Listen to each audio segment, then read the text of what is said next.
Nah, ini baru keren. Seorang ahli matematika memiliki makom, derajat, kedudukan sejajar dengan para malaikat. Bahkan beliau mengajarkan rumus-rumus matematika kepada para malaikat. Ia mendapatkan derajat kedudukan seperti ini, diangkat oleh Allah karena satu hal, karena beliau memiliki hasil risetnya, hasil penelitiannya, yaitu Assalamualaikum warahmatullahi wabarakatuh.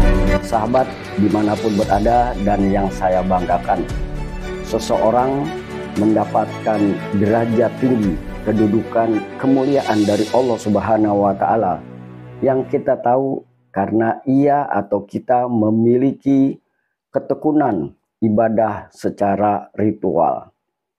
Tapi ternyata tidak. Ini yang keren. Seorang ilmuwan ahli matematika, ia mengadakan riset bertahun-tahun dan ia hanya ingin umat Islam tidak menjadi bodoh. Maka ia mengajarkan ilmu matematika kepada umat Islam. Karena keikhlasannya, ia mendapatkan hasil penelitian kesimpulan yang ini menjadi penyebab ia diangkat menjadi wali. Beliau bernama Imam Al-Amudi. Beliau terkenal di zamannya sebagai orang yang memiliki karomah, ahli agama, dan ilmu fikih.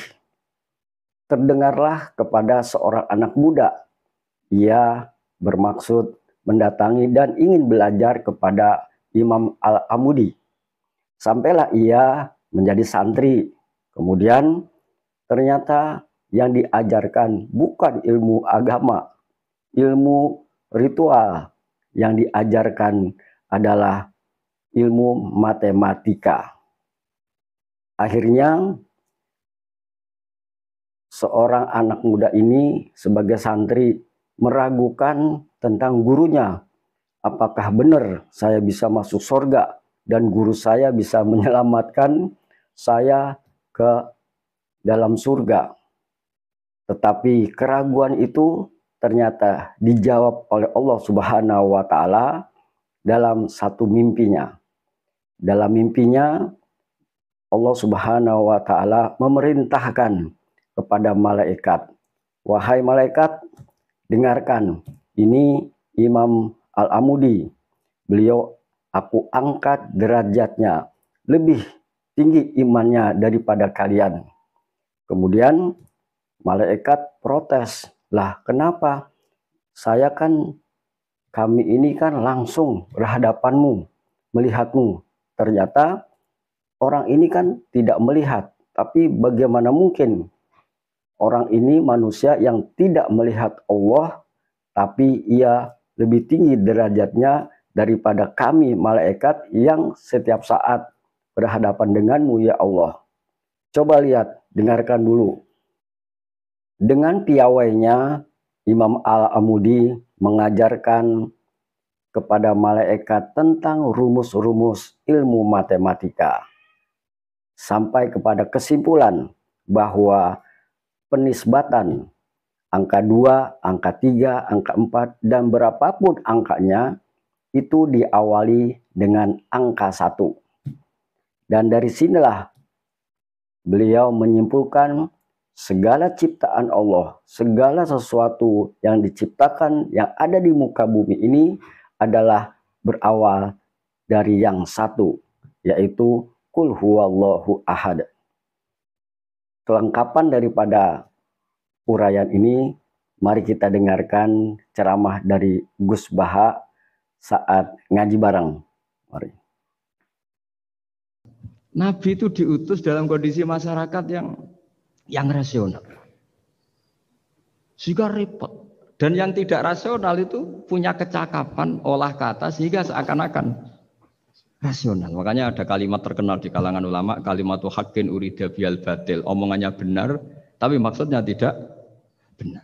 Kayak tadi, la hukma illa lillah. Tidak ada hukum kecuali yang ada di Quran. Tidak ada hukum kecuali yang diturunkan Allah. Pertanyaannya, apa itu? Ya Quran. Lah iya apa? Makanya kata Sidina Ali, ya sudah, sal hadal mushaf, tanya mushaf kamu. Wah ya tidak bisa, itu kan hanya kertas sama tulisan. Makanya tanya ulama, kata Sidina Ali. Nah Quran itu bal huwa ayatum bayinatun fi suduril ladzina utul ilm. Quran itu begitu jelas sebagai solusi tapi di hatinya orang yang punya ilmu. Jadi agama ini datang dengan keceriaan berpikir. Sehingga Ibnu Hajar al-Asqalani mengatakan hadatin ja'a bil iltizat al-aqli. Agama ini datang dengan kenyamanan berpikir. Coba kalau Anda seorang profesor atau seorang doktor atau seorang ilmuwan, kemudian Anda diajak goblok dengan teori baru bahwa sesuatu yang ada itu diciptakan oleh yang tidak ada. Mau enggak kamu? Padahal itu logika. Tapi terus ulama-ulama modern itu ngarang seperti ini ada gambar. Ini kitab yang saya dulu ngaji sama Mbak. Itu digambar seperti ini. Maksudnya digambar seperti ini gini, penjelasannya gampang. Sampean kalau gambar seruat apapun, misalnya gambar gedung tingkat 5 atau gambar gunung atau gambar apa saja. Mbok seruat apapun gambar itu dimulai dari satu titik. Tadi hadhil awalim kulluha, bahwa alam semua ini dimulai dari nuqtatil wujud, ada titik wujud. Dan karena ini wujud penyebab harus bersifat awal. Makanya Allah itu selain wujud harus bersifat al-awwal. Kalau bahasa pondok al-qadim. Karena tidak mungkin yang menciptakan kemudian kalah dulu dengan yang diciptakan. Begitu juga Imam Al-Amudi. Imam Al-Amudi itu jadi wali itu karena dia ahli matematika. Sampai muridnya itu iskal. Ini guru saya masuk surga enggak? Kalau ngajar itu senangnya ngajar matematika. Beliau ahli usul fikih, ahli fikih, tapi senangnya ngajar matematika. Sampai muridnya sanksi, ini masuk surga enggak ya? Walhasil dalam cerita keramat beliau, sama ndak usah terus saya tidak percaya, kamu tidak wali, kok tidak percaya gimana? Ribet sekarang gitu, orang kalau nggak nekuni sesuatu terus nggak percaya, ribet kan? Itu beliau masuk surga itu dijamin dapat surga itu karena ngajar matematika. Tapi di hati beliau hanya satu, matematika adalah satu ilmu yang dimulai dari angka 1. 0, itu tetap dimulai dari 1, nggak bisa. Akhirnya beliau cerita, angka 2 atau 3, nisbatul wahid wal isnaini ila mi'ah wa ila ma la nihayatallah, semuanya sama, nisbatul far'i ilal asli, kata beliau. Mbok angka 2, 3, 1000 sampai 1 miliar, itu perbandingannya dengan angka 1 apa hubungannya? Al far'i ma'al asli, yaitu angka 2, 3 adalah cabang dari angka 1. Jadi alam raya sebanyak apapun, ada galaksi, ada Mars, ada apa saja, tetap dimulai dari wujud yang 1, yaitu wujudnya Allah Subhanahu wa Ta'ala. Jadi beliau menjadikan matematika sebagai alat perangkat untuk tauhid, bahwa alam raya ini dimulai dari al-wujudul wahid, wujud yang 1. Makanya kul huwallahu ahad, Allahus somad, lam yalid walam yulad, dan seterusnya. Nah, makanya ketika orang menyoal hukum adat yang menipu kita, adat itu sunnatullah yang kita lihat. Itu Quran mesti mengembalikan wahwaladzi yabda'ul khalqa tsumma yu'idu wa huwa ahwanu alaih. Sebagian di surat Yasin diterangkan ansha'aha awwala marrah. Ketika kita lama sekali, namanya manusia itu lahir dari seorang bapak dan ibu, ini lama sekali. Yang namanya telur itu lama sekali lahir dari ayam, keluar dari ayam. Yang namanya pohon besar itu mesti dari biji yang kecil. Karena lama itu terjadi, seakan-akan kita ngomong, kita berkeyakinan, tahu-tahu ada pohon besar itu muhal. Tahu-tahu ada manusia ini muhal. Makanya ketika ada figur yang bernama Isa bin Maryam, itu orang kafir Yahudi, itu menolak. Bagaimana mungkin ada manusia tanpa bapak? Oke, itu menyalahi prosedur lazim, protap lazim. Tapi kata Allah gimana? Inna masalah Isa indawahi kamasali Adam. Kalau Isa mohal karena tanpa bapak, harusnya Adam lebih mohal karena tanpa bapak, tanpa ibu. Jadi artinya apa? Allah tetap mengingatkan bahwa kudroh saya yang pertama itu menjadikan semuanya mungkin tanpa perangkat adat. Maka kitab ini yang saya baca ini, milik Sayyid Husain Afandi ini, itu menjelaskan bahwa hukum adat itu menipu. Saya ulang lagi, hukum adat itu menipu. Ketika ayam mengeluarkan telur, telur kemudian menjadi ayam lagi. Terus kita berdebat, telur sama ayam dulu mana? Menurut Anda milih mana? Milih apa? telur. Kalau ini yang kubu sebelah ini ayam apa telur? Telur. Ayam. Ayam lahir dari. Nah, pertanyaannya begini kalau menurut tauhid. Ketika lazim kalau telur itu nanti suatu saat jadi ayam, terus ayam kemudian lazim mengeluarkan telur. Ketika Anda mengatakan mungkin kontribusi Anda terhadap kemungkinan itu apa? Kan sama, Anda tidak ikut menciptakan. Wong tidak ikut menciptakan kok menvonis mungkin dan tidak mungkin. Kamu itu hanya saksi. Makanya pertanyaannya Allah, loh ketika itu kamu anggap mungkin, kontribusi Anda itu apa? Kan hanya melihat. Kamu sendiri tetap tidak mampu bikin telur, Anda juga tidak mampu bikin ayam. Artinya meskipun telur jadi ayam, ayam jadi telur sampai kiamat, tetap ada kontribusi kudrohnya Allah Subhanahu wa Ta'ala. Bukan berarti berdiri sendiri. Wong kamu yang bilang mungkin ya nyatanya enggak berkontribusi. Sehingga kalau suatu saat Allah bikin telur dari batu, atau ayam keluar dari batu, bagi Allah itu enggak masalah. Tapi bagi kamu masalah. Bagaimana mungkin hewan keluar dari batu? Ini logikanya gimana? Loh memangnya ketika telur dari ayam itu logika kamu gimana coba? Kamu ikut bikin enggak?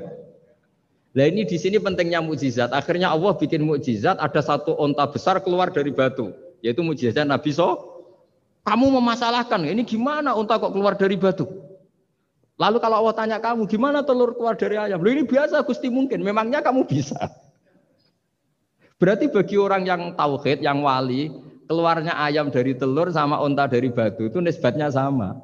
Sama-sama semuanya di luar kontribusi kita. Kenapa yang satu kamu katakan mungkin, yang satu kamu katakan tidak mungkin? Toh kamu sama-sama tidak terlibat. Itu cara berpikir tauhid. Artinya apa?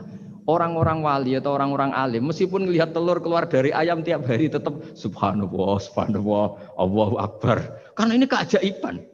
Tapi kamu kan enggak taunya ajaib itu yang aneh-aneh itu. Makanya banyak cari kiai aneh yang gondrong yang enggak pernah mandi gara-gara kamu itu suka aneh itu gara-gara. Dong ini ya. Dong itu tahu ya.